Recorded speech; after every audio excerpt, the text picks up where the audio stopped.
Bu yil bizga juda ham omadli va quvonchli keldi. Chunki bu yil bizni 30 yildan oshiq vaqt davomida kelmagan toza ichimlik suviga bizni aholi ega bo'ldi.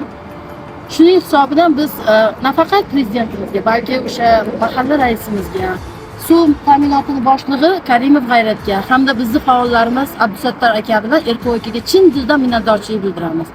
Ham suvli bo'ldik, toza ichimlik suvi, ham biz o'pin byudjetda asfaltni yurtdik.